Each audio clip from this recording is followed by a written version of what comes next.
Feeling tired isn't just a drag, it's worrisome. You wonder, is it lack of sleep or is it something more serious? In a recent blog, I covered some of the nutrition links to fatigue.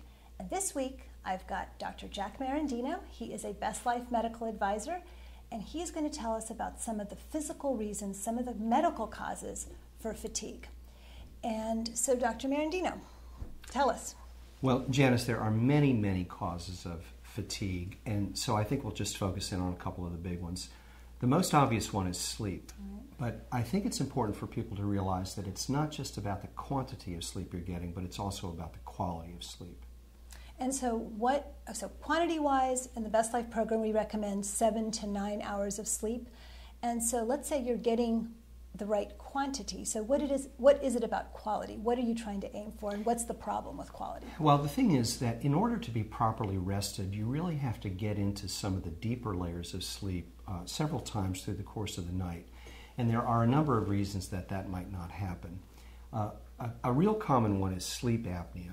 In sleep apnea, you have repetitive difficulty breathing. The oxygen level in your body drops, and in order to overcome that and breathe more effectively, you awaken slightly into the higher levels of sleep. You don't wake up enough to think you're awake, but you wake up enough that you prevent yourself from ever getting into those deeper levels.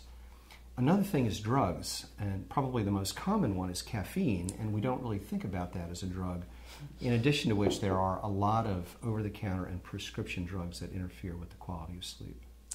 Good point about the caffeine, and lucky we're drinking decaf. So let's say you're getting the right quantity and quality of sleep. You're still fatigued. Give me some other common medical reasons that this could be happening. Well, one of the most common, and something that I see all the time in my practice as an endocrinologist, is thyroid problems. And the thyroid gland is a gland that sits in the front of your neck, makes thyroid hormone.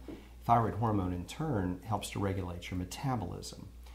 I think most of your viewers are probably aware that an underactive thyroid is a common cause of fatigue, but a lot of them are going to be surprised to learn that an overactive thyroid can actually do it as well. You know, you have this notion that if your thyroid is overactive, you're sort of zipping around, you're getting everything done efficiently, you feel great. But in fact, people feel at their best when their thyroid is functioning normally, not over or underactive. Okay, so what would be a clue that maybe it's my thyroid? Maybe I should go get tested. Mm-hmm. What would be some clues? Right. I think anybody should be tested for their thyroid if they have unexplained fatigue, if their weight is fluctuating without a good explanation, if they're feeling hot or feeling cold, if they have either constipation or diarrhea, if they're losing their hair, if their skin is dry, or if there's a very strong family history of thyroid problems. Right. So in addition to that, as a nutritionist, one of the things I think about are vitamin deficiencies. And I know most people are getting most nutrients, but there are some vitamins and minerals too that if you're deficient, it could cause fatigue. Do you see this in your practice? And if so, which nutrients? Well, I'm glad you put it that way, because there's this general sense that people have that if they're fatigued, they should just run out and get vitamins and that's going to help. And I think in general that's not true. But one very common deficiency that ends up causing fatigue frequently is vitamin B12 deficiency. And we're not vitamin B12 deficient in most cases because we don't have enough in our diet, but because it's difficult for a lot of people to absorb vitamin B12 properly. And that becomes a greater problem as you get older. Vitamin B12 deficiency not only leads to fatigue, but it can cause neurological symptoms like tingling in the extremities.